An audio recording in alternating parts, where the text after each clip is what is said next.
Go tome ji makal. Tome ka wukin ya bebe na.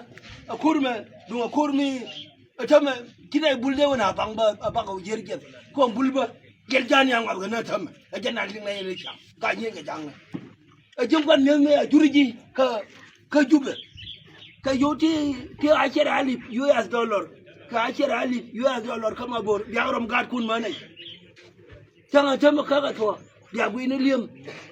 Dia medan nga gar che kon la wo thuel na ma bor che la wo thuel ga jalap la wa mo ngam ji wodi chwal ka la wo jalap kilo wo gwa man te ru ya gwa ka kis ka din atom de ka tho agar ne dan mar la thuke wi ya thu mala re je ma wi no na me thu kyang ya ko thu ko ne di al de mu lo ga thame ko na kwai de dol bunya na Kenya ganab Bordani ali Uganda ganab kacharo daga lo anu herba lakin ka daga lo alo kwala wa ya ko butu ba ye joy kare menga ye tamri ye ngan marial ba ye joy adien ba wure bi far ga yane ka ba ka hun der wene ne ba hun na ji wodu wal ga pieri dole ko ne no ka pang nom ka kanda ji pier ton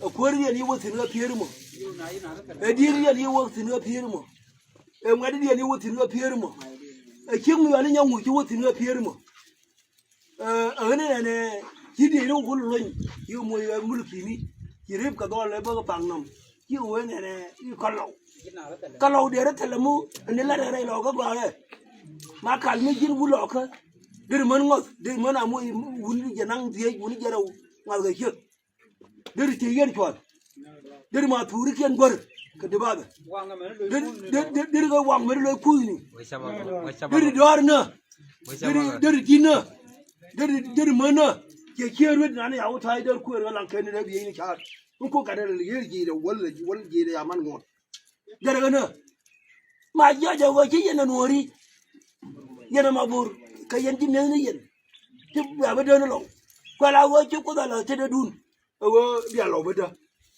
anya ne ci ko la te da dun lakin ko ni da ro da be na gan ma mudda ne agwa wo tong mudda agwa wo tong kana me da na ka ji ba wali lu ba wiran yo nek ba yo